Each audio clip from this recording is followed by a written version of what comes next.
We're talking about an article by Ian Lopez, Race and Economic Jeopardy for All, a framing paper. He's a law professor from UC Berkeley and very attached to the labor movement, has written about race. And I'll say at first I wasn't sure about this metaphor about dog whistle politics. Sometimes people take the metaphor too far, and I was afraid it would turn into a psychological theory. But my fears were unfounded because he's pretty clear that structural or institutional racism is the most significant problem. And this article was published in January 2016. So it was 6 months into our current president's campaign, but before his nomination by the GOP. And it would be interesting to see how he might change it now. And it's clearly an article that was made to start discussion among union members to help them become critical consumers of election discourse. So if people are aware of dog whistle politics, and you hear Ron DeSantis, for example, saying that Floridians shouldn't monkey around with the way the GOP has run things in the state, that's really recognizable if you become, aware of that kind of a process. He defines dog whistle politics as using code words that don't explicitly refer to race or secondarily gender, sexual orientation, etc., class even, but are fraught with racial meaning. And they're nothing new. He said they took off right after the civil rights movement with Goldwater and Nixon. But he sees this as the gravest threat to the labor movement and to democracy itself. So it's really, he thinks this is the most serious problem. He is very clear on one point that calls to mind that Geller poster that many of us have in our homes or on our Facebook pages that says racism chains both. He stresses that racism harms both people of color and white workers. Structural racism, more than racial prejudice, has caused the extreme violence inflicted on people of color, and there's this carryover to all workers. For example, when the incarceration rates went up exponentially using these dog whistle politic themes, white workers were locked up alongside their people of color brothers, not at the same rates, but still absolute numbers are serious. And when dog whistle politics targets unions themselves, or perhaps even communist parties or left-wing organizations, all workers' wage and working conditions are vulnerable. In the section about what to do, he goes back, I'll go back to that later, but two tasks are to convince whites to fight racism by broadening conversations to show whites how their lives are degraded by racial politics, not just morally, but economically too. And then the second task, to convince people of color to connect race with class. He really associates this dog whistle politics with the GOP, mostly, resulting in a very white Republican Party. He talks about white supremacist ideas not only having a dual purpose, not only dividing the working class, but also demonizing government itself. And if government is seen as a way of protecting labor rights and paying for public goods, then that's part of the process that the ruling class wants to use it. So I like this quote about the end goal, the combined message that the dog whistle politics puts out. He says it's, quote, government coddled non-whites with welfare and slap on the wrist policing. Meanwhile, government victimized whites by taxing their checks and refusing to protect them from marauding minorities.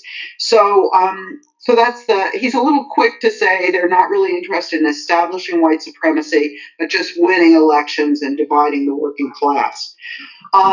Let's see. He talks about some new developments, which I don't think I have time to really go into right now. And one thing that I was surprised about was this idea about, well, it wasn't surprising that as the population becomes less white, instead of lessening dog whistle politics, some white people are even more anxious and status status anxious. And one thing that one process that he recognizes, which I have to think about, is that white people are trying to expand who is recognized as white. And I thought a case in point here might be the lawsuit accusing Harvard University of discriminating against Asian American applicants. The plaintiffs, of course, are Students for Fair Admissions, which is a group formed by very conservative activists against affirmative action. And the case is seen as a referendum on affirmative action in general. So that widening the group that's protected to include Asian Americans would be one of these processes. Of course, another way that our president is whitening the U.S. is by slamming shut doors once open to refugees and immigrants. And so his whole first section is examples of the use of this dog whistle politics. The second section is on types of racism, which isn't as useful. But he distinguishes this malicious racism from some more subtle varieties. Malicious racism is that outright racism joining the KKK, or the far right. They wear their racism as a badge. If he were to rewrite this today, what he says in this article is that malicious racism is on the down turn, and it's not very prevalent today, but he'd probably recognize today, if he was rewriting, the renaissance of malicious racism coming straight from the White House, like in the response to the Charlottesville case. So Lopez believes that the most important type of racism to dog whistle politics is what he calls strategic racism, which takes the focus off of whether whether one individual is a racist or not a racist, but instead looks at the deliberate use of racist discourse to justify or rationalize policies that take rights away from people of color and all workers. So that's the first two sections of the article. He recommends different strategies in the last section. And I thought, since he's publishing for the AFL-CIO, he says the first task is that unions need to step back and ask themselves about racial composition of the organized and unorganized workforces in their unions and the racial composition of union leadership. And ask, really, is racism structured into our practices? Now, as a sociologist, I thought his definition of structural racism wasn't as good as I had hoped. He sort of saw it as a leftover of past discrimination. But I see it more also in laws that don't have anything to do with race, like deciding Social Security wouldn't include domestic workers, for example. But as far as unions needing to ask themselves hard questions, I was reminded of the AFL-CIO state meeting that I went to the other day, and I was sitting there thinking about how un-Islamic it was, because I've been spending a lot of time in the Somali community, and I was aware of how these folks don't break for prayer 5 times a day, for example, or have accommodations for Islamic people. And then at the end of the day, I realized that the whole conference was scheduled on Yom Kippur. I can't believe they had their conference on Yom Kippur. So that really seemed to be a kind of a blindness. But then in the very last part of the article, he says we need to build a new movement and a new sense of ourselves as workers, with belonging, mutual respect, and mutual care at the center. He said labor has to strive to give people a new positive sense of themselves as a unified group.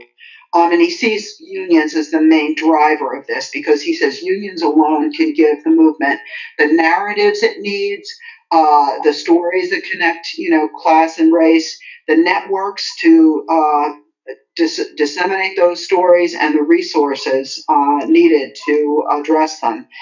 And he said this movement then has to demand that government serves people over profits. And of course, a government that protects workers' rights is the best thing he's going for, and he stops way short of demanding what we would see as needed, a fundamental change in social structures that perpetuate, or economic structures that perpetuate oppression and exploitation of workers.